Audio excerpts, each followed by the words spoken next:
Join me today as we take a look at this Sanada Yukimura.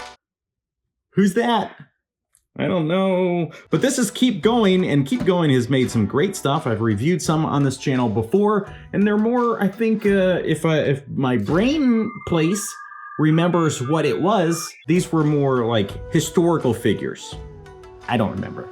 Look, maybe I cheated. Maybe I looked up a little bit, and this is like a gender swapped figure. Doesn't matter, it just is cool. I love Japanese stuff, I love samurai stuff, and this is that. And if you don't believe me, I'll open it and show you. Back the box, recycle, and do all the good things you're supposed to do. What's nice too about the shipper box is that it protects what's on the inside, and you may be familiar with something like this with SH Figure Arts. Get out! Uh-oh. Yeah. There we go. Toss the box because it's built to handle, I don't know. Looking at this, I think we're gonna have a figure on our hands that is cool. I don't know what I'm saying. I'm trying to adjust the brightness of my camera while also talking to you. And I should realize I don't have to do that because there's a thing called editing. And I don't know if you're familiar with it, but you can cut things out of your videos like all of this that I'm saying right now. I could just cut it out and get into the thing that you're here for. But, you know, maybe you're also here for that. So front of the box, it's actually very SH Figure Arts inspired with the whole action figure on the front doing a cool pose with a view of the figure through the window with the cutout so the light goes through the top. Nice. Very, very nice. So keep going. You guys should keep going. Back of the box, you got a figure shot, and a little bit different from SH Figure Arts, but that's okay because they are their own company. I don't know if you knew that. Side of the box, side, yeah, blah, blah, blah. Top of the box, all that stuff. What's important about this is on the inside of this box. So we're gonna cut this seal right here and find out what the heck is going on inside the packaging. But at least if you're an inbox collector, you can do that and then realize that there's, we're just gonna call that paint. Oh no, it inconveniently removed paint in a very specific spot. So I guess this is a lesson for Keepgoing to put like plastic over your figures. Darn it. Now this is pretty loaded, okay? There's something in here. Who knows what it is? We have instructions, which tells you how to do cool things with cool stuff. And by that I mean movable eyeballs, which is one of my favorite features of action figures ever. It lets you know how to articulate and what the limitations of those parts are, which is pretty neat. And then you have hands that work specifically with specific things. Cool. Ooh, it even shows you what this design is. And you know what's cool about that? It's not just them showing off and being like, look, we used cool technology. No, it's saying this is how it's gonna work when you move stuff. Just consider this with your brain space. And then you get a flag and a base, and back of it just shows you all the extra parts, which is exciting. It's all in black and white except for that. Seems strange. Why? What's the need to emphasize that? By default, you got 2 layers of goodies. And look, I am an action figure collector. If you didn't know that, well, now you know. So there's no more excuses. So having lots of accessories, to me, that's cool. The extra little satchel comes with the claw on the stand to go in there. That's kind of weird. They just didn't have enough space and didn't want to use plastic. That's fine. And then you get your cloth thing for this banner and the eye positioning tool. No, that can't be it, because why would we have 2 of those? I mean, that is it. So why do we have 2 of those? I don't know. I didn't design it. Open. Okay. If you didn't tell me that, I would have been a little disappointed that I have to look at it in a plastic box and be like, I'm not an inbox collector. I said earlier that I knew it was a gender swapping. The only reason why I know that is because of no good figures. He's got another girly figure. I guess they did put some plastic on it. They just didn't put it in all the right places because that is going to drive me nuts. Oh, somebody from Keepgoing is watching. Can you help me out? Replacement part? Maybe? It's always a good day when you have so many accessories and parts that it takes up these 2 chunks of this custom mat that I designed. Sorry, you can't get it. for those that keep asking.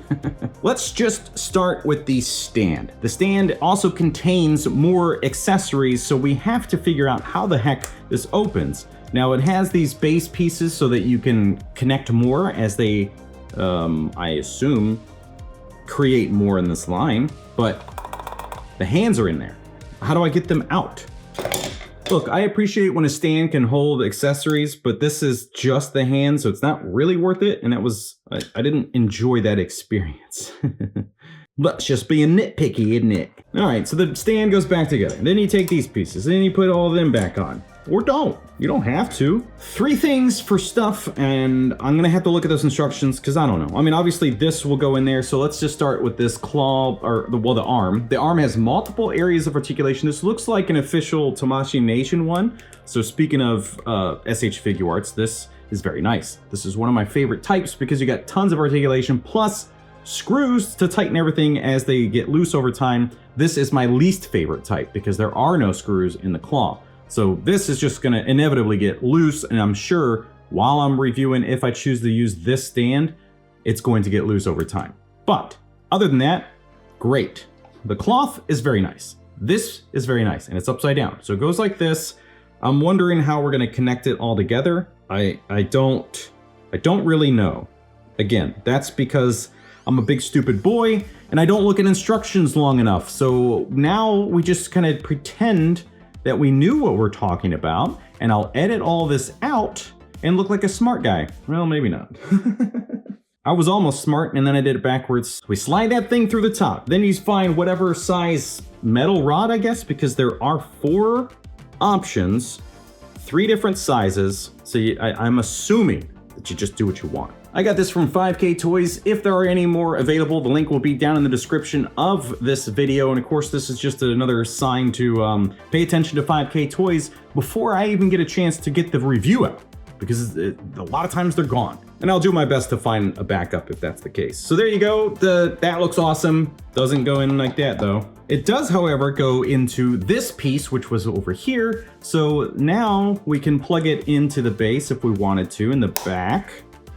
Any of those slots, obviously. And then you take this, oh, and now it looks awesome.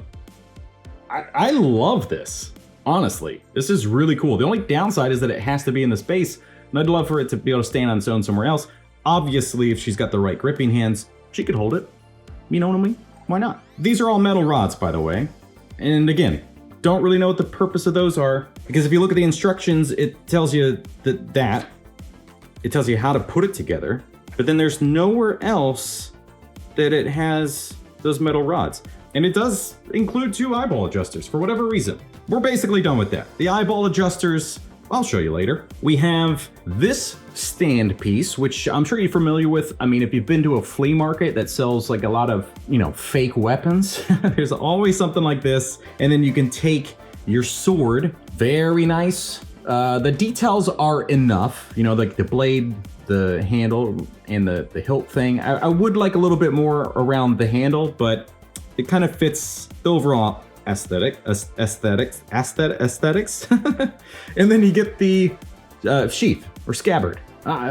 Look, it's one of those things where I hear it a billion times, and I'm not going to remember if it's a sheath or a scabbard. Slides in like that, looks great. And it's nice when weapons can actually go in and not have just a replacement handle, which is a big thing for SH Figure Arts. And you would just take it and stick it on like that. As you notice, there's no smaller option, except for it's right here. So there is a smaller option. But where's the blade is already in it? Oh my gosh, look, it's a widow. It's got little details even in the sculpt that probably don't need to be there because you can't really see it. I mean, it's not like they're painted. The light just has to hit it well. But then you got this little baby dagger, which does seem a little smaller than traditional sense. The traditional sense? In theory, you could get it on here, but it's just a widow too small. So it would be nice to have another sword, a short sword, Maybe you can get these to rest on there. So at least you do have some options. I mean, these maybe? Yeah, you can, technically get it on there. It's just there's more slots for stuff than you can really get on it. Oh well, at the end of the day, I love all of this. So I'm not gonna be bothered by that. What are those? You know, it's funny, it has all of this stuff going on with the instructions, but then it doesn't tell you what everything is. So these, which I'm gonna guess can maybe hold these metal rods. So if you want to have the flag in there with like an actual like handle, or at least nicely designed tip, you could do that. You can probably just put it on here as well. No? Why? And I can't get them to go onto this piece. Like, this is too, so weird. Because then, you know, it could be like a decorative, I don't know. I'm an idiot, potentially, but that's why I like instructions, and the instructions are not doing the job. So we'll just, we'll figure it out in the B-roll. Up next, we have these gigantic dagger things, which are kind of like size, but something totally different, and probably have a very specific name. Oh, that's cool. All right, so that goes in here. See, boys and girls, we can put things together in real time. Now we got this awesome spear. So, do you want it to be a dagger thingy, or do you want it to be a cool spear? And do you want it to be that length of a spear, or do you want it to be this long boy? Wow, love it. Makes me happy. And again, instructions, they don't talk about the spear. Yes, they do. Oh, I'm stupid. I'm stupid. Lance. Okay, anyway, awesome. Wow. And then we get 2 fans, which look awesome. Love that. Good little fun detail. We'll put those over there. We got a couple of old-timey pistols. Let's see, does that move? It does not, but that's okay. I love this. This is super cool. So 2 of those. We have a couple ponytail options, which is cool. So obviously, based on looking at it here, you could just go short hair, or you could stick this one on, this tiny little ball peg on the back, which looks like it's gonna be in the way a lot with that collar. This is maybe the most delicate piece of the whole thing. So now you got this one, pretty long. You can rotate it on that ball joint. It's a peg, so there's a little bit of like movement in there, but not a ton. But I do approve of having options. This one looks to be a little bit shorter, so a little less dynamic action from it, but very, very nice. Love those details. Now, the hands that are on by default are these fists, which you could use to just make a fist, or to punch somebody right in the butt cheeks. Just poop. What? You got these hands, which are good laughing maniacally hands. Or just holding something, or a nice fighting stance. Whatever you want it to be, folks. You don't need me to tell you how this works, do you?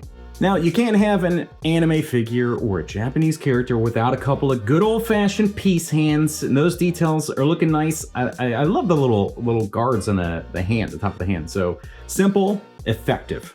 The hands are pretty soft, so I don't think you're gonna have any issues getting them around weapons. If you leave stuff in there like a heavy actual metal rod, they may deform over time because of the weight.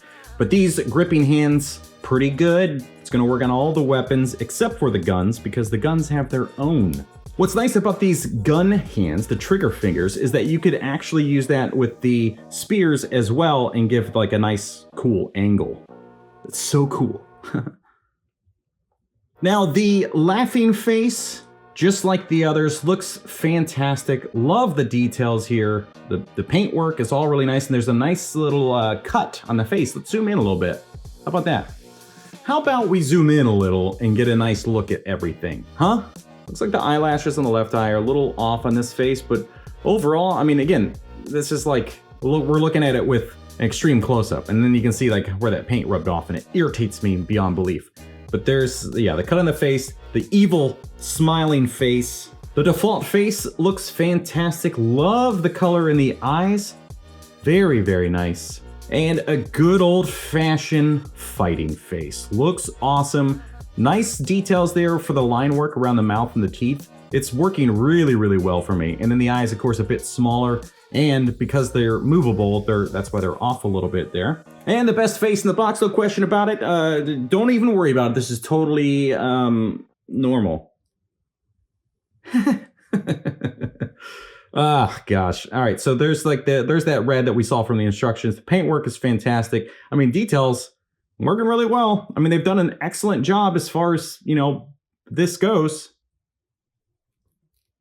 And we're just going to use this face because we're conveniently here. But if you want to move the eyes, you're going to take this stick, plug it into the socket in the back of the eye, and then that's just, I don't know, I'm not like aiming to look any direction, but that's pretty cool. All right, on to the main event, which is the figure and all the details here. I think there's going to be some fun articulation, hopefully, because these elbows are kind of crazy looking, but I don't know what that's going to do for us. Anytime there's a figure with a necklace, it's always a pain in the butt. Details. Necklace looks good. It looks like an actual rope with the texture on there. It's just super, super small, and even on camera, hard to tell that it's there. And then you have these, I don't know, medallions, coins of some sort. The hair sculpt is really nice. Okay, there's not a lot of paint there, but the texture and the sculpt is definitely working. And it technically has like a gradient of lighter to dark. It's just so subtle, it's hard to tell. This whole vest piece can come off, which will probably help a lot for different range of articulation you're trying to get, but it is a little soft. We talked about the hair. It's got a little bit of range, nothing crazy. The head articulation, it's all gonna be hindered by the hair and the vest, but it definitely has range. I mean, it goes pretty much anywhere you need it to, which is great. And of course, if you remove the ponytail, you can look up even further. So we have some side to side, works really well. Twists up there at the top of the shirt, or bottom of the shirt rather. Leans forward and back pretty well. We have no waist articulation, which is crazy. I mean, you could definitely get it in there, you would think, based on this design. The arms have some sort of butterfly joint going on the inside there. We should be able to get some pretty good range, especially if you were to remove that vest. So arms go out about that far. There's no rotation here, even though it looks like it would. You have double jointed elbows, which are perfect, and then the wrist, which is on a standard ball peg. Good range so far, but definitely less than you would think. All right, so these crazy weird hip joints that we saw from the instructions, you can kind of feel that they want to move into unique directions at the hip location. Oh, oops. This belt piece is floating, and then these pieces, which are forever attached, which does seem like a downgrade. Like, this is separate, and if they were all attached to this, that would actually be cool. Just for variety's sake, and that's all. Just variety. So you can get good range out of these legs. You just gotta like figure out where the heck that joint is and how it works, because it's very unique. But kicks forward pretty well, doesn't kick back. Rotation there at that cut, which is good. Double jointed knees and a ball peg for the ankles, along with some toe articulation, which is fantastic. And if you would have looked at the instructions, you would have seen that earlier in the video. So there we go. That's pretty much it. We did it. What else is there to talk about? I don't know. Nothing, probably? What do you think? Is this something that's worth getting for you? I love it. It's gonna go along with some other figures I have. Hopefully I remember to do that in the video. If you enjoyed this and want to see some more stuff similar to this, then click the top link there. Thank you so much for watching. We'll see you next time.